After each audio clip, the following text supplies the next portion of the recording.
அன்பு நண்பர்களே, உலகத்தமிழ் உறவுகளே, அனைவருக்கும் வணக்கம். இது மின்னல் கலைக்கூடம் வழங்கும் தமிழ் மூலம் ஹிந்தி கற்போம் பாடம் 16. இந்த பாடம் தொடர் நிகழ்காலம். தொடர் நிகழ்காலம்னா என்ன? ப்ரெசன்ட் கண்டினியூஸ் டென்ஸ், நடந்துகிட்டு இருக்கு, ஆக்ஷன் இஸ் கோயிங் ஆன், அதான் அர்த்தம்.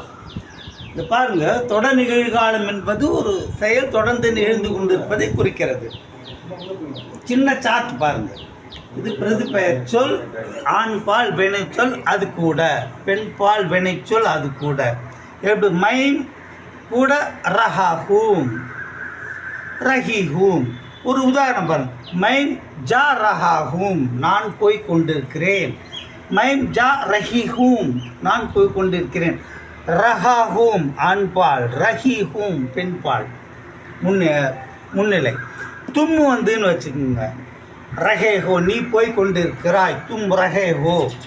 அப்போ பெண்பால் இருந்தால் எப்படி சொல்லுவீங்க? தும் ரஹிஹோ, அப்படித்தானே சொல்லுவோம்.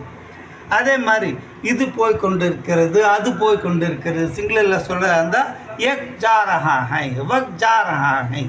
பெண்பாலாக இருந்தால் எக் ஜா ரஹி ஹை, வக் ஜா ரஹி ஹை.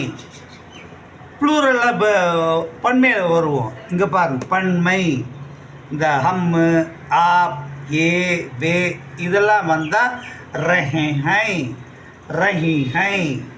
மோகன் और शंकर जा रहे हैं, ललिता और गोमती आ रही हैं. ஒரு முக்கியமான விஷயத்தை பாருங்க. மரியாதை நிமித்தமாக சில சமயம் ஆண்பால் ஒருமைக்கு ரஹேஹை என்றும் பெண்பால் ஒருமைக்கு ரஹிகை என்றும் குறிப்பிடுவோம். ஒரு சின்ன உதாரணம் சொல்லட்டுமா? எங்கள் அப்பா வந்துகிட்டு இருக்காரு. மேரே பிதாஜி ஆ ரஹே, என்னுடைய தாயார் சென்று கொண்டிருக்கின்றார். மேரி மாதாஜி சா ரஹி ஹை. சிங்குலர் தான், மரியாதை நிமித்தமாக அப்படி சொல்கிறோம். கரெக்டுங்களா?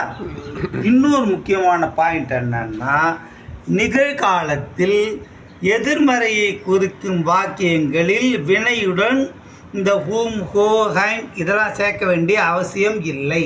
மைம் ஜா ரஹா ஹூம், ஹூம் தொடங்கும். மைம் நெய் ஜா ரஹா, அது சொன்னால் போதும்.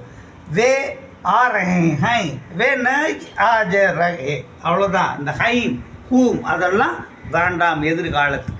சரிங்களா? இதெல்லாம் ஒன்றுமே இல்லை. பழக பழக, படிக்க படிக்க தண்ணி பட்ட பாடாயிடும். நம்ம அடுத்த கிளாஸில் சந்திப்போம்.